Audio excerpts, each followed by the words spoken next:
Hello and welcome back to my channel. My name is Vanessa and today I'm going to be showing you guys a couple ab workouts that I like to do to try and tone the lower abs. Now I don't have a six-pack, but I've been working real hard to try to, flatten up the tummy after having my son and to try to strengthen and tone my stomach area. Now, if you're thinking that these exercises that I'm going to show you is going to get you a six-pack, or if you're listening to all those other advertisements out there, then let me tell you right here that just by doing these exercises, you're not going to get a flat tummy and you're not going to get a six-pack. The way that you can get a flat tummy is if your diet's on point and if you're eating healthy whole foods. Now, in order to actually get a flat stomach and get your dream ideal body, you actually have to be in a caloric deficit. Now, if you're wondering what is a caloric deficit is when you are consuming less calories than you are burning. So that means you have to work out more and eat less, in short sense. So you need to be in a caloric deficit in order to actually burn the fat. You need to be in a caloric deficit and be doing cardio in order to get a flat tummy, okay? So in order to find out the number of calories that you actually need to eat in order to be in a caloric deficit, you can times your body weight in pounds times 10, and that'll give you kind of an estimate of amount of calories that you can be eating, that you should be eating in order to be in a caloric deficit and in order to lose weight. Now, if I were you, I wouldn't just, take your weight times it by 10 and eat that amount of calories, because for me it was really low, like 1,300 calories, and when I was bulking it was like up at 1,800. So if you're going from a bulk to a cut and you're used to eating 1,800 calories and then you're going down to 1,300 calories because you're trying to cut or lose weight, then I wouldn't do it in just 1 week. If I were you, I would try to wean your bulk into a caloric deficit over a number of weeks. So for example, what I did is I did it in 4 weeks. So I started out eating 1,800 calories and went down gradually, 100 to 150. 1,800 calories, and I would go down about 100 every week in order to try to wean myself, because if you're going from 1,800 calories and go straight down to 1,200 calories, you're not going to be feeling good. You're going to be feeling cranky because you're going to be hungry and you're just not going to be feeling great, okay? So the first thing is you need to be eating healthy. Second thing, you need to be eating whole foods. So that means nothing processed. Things like chicken breasts, broccoli, rice, sweet potatoes, things like that, whole foods. And then the third thing is you need to be in a caloric deficit, meaning you need to be burning more calories than you are consuming. So either work out more and eat less, or don't work out and eat really less. But I think the other thing is better, because then you can still eat and just work out more. And don't forget to do cardio about 2 to 3 times a week in order to actually burn the fat and get it going, okay? Do those things and you will be on your way to a flat tummy and a six-pack. I'm working real hard, but I love cookies too much, so it's a struggle for me. But my stomach is flatter than it used to be, and I'm happy where I'm at, and I'm healthy, and I'm eating healthy. So if you're ready to see the workouts that I'm going to show you, or the exercises that I'm going to show you, then let's get ready to go. Grab your towel, grab your mat, get your workout clothes on, and let's go do it, okay? And don't forget to like if you actually like the workout that I'm going to show you. Don't forget to subscribe so that you can see more videos like this, and comment down below what type of workouts or what type of advice that you would like if you're, just had a baby and you're looking to try to flatten your tummy. All right, so let's get going. Let's go get in the workouts. See you in a sec.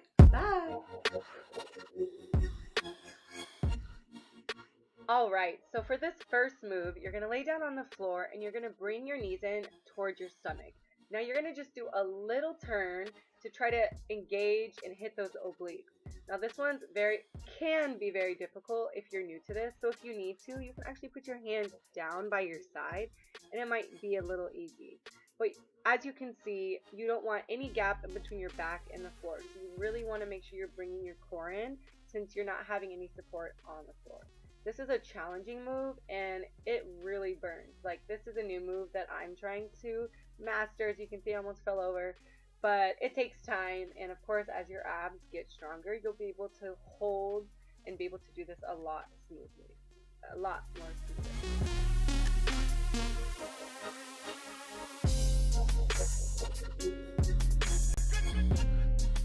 So we're almost done. We have a couple more seconds. Just pushing through. Now you're going to make sure you do these exercises for 45 seconds.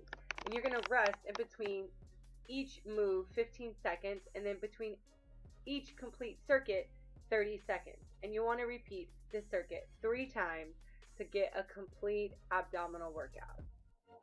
We're almost here.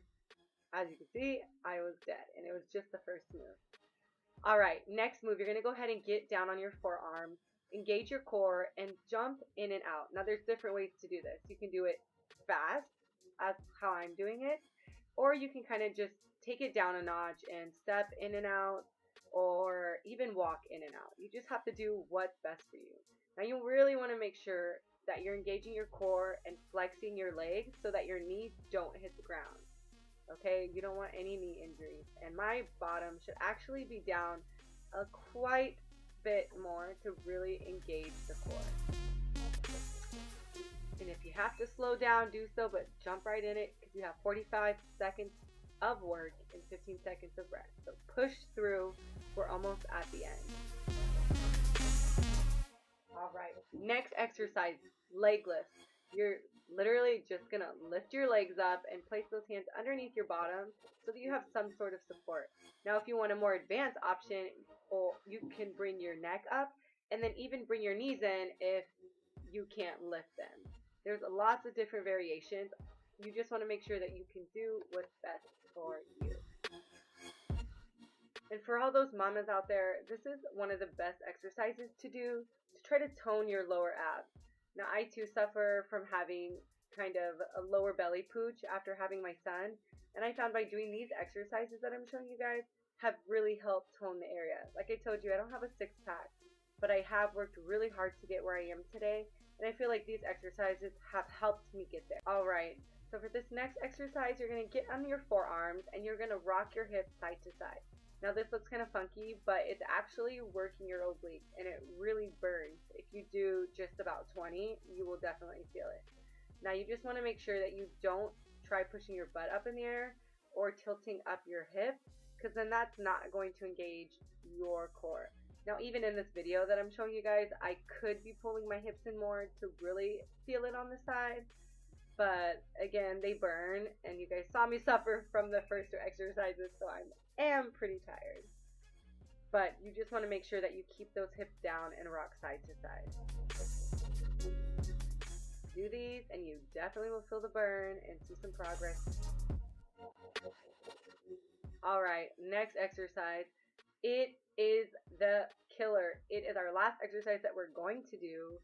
You're going to lift your body up, your chest, and your legs at the same time and crunch. As you go back, you want to kind of just inhale a little bit so that when you come up, you can really squeeze those lower abs. As you can see in this video, I am definitely feeling the burn and already wanting to stop, and it's only been about 5.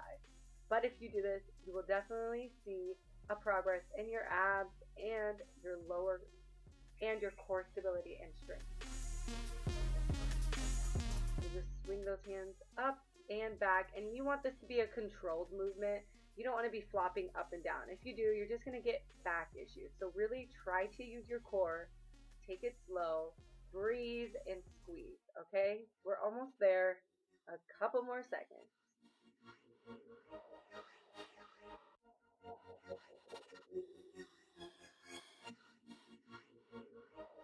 Keep going. We're almost there. Last 2, and we are done. Hey, thanks for watching my video. I hope you loved the workouts that we just did, and I hope you're feeling it. Now, don't forget to like, don't forget to subscribe, and if you want to know all the reps, sets, times, everything, don't forget to look down in the description box for all the information. Don't forget to follow me on Instagram, so you can see some more videos and workout videos, tips, all that sort of things like that. And I will see you next time. Peace.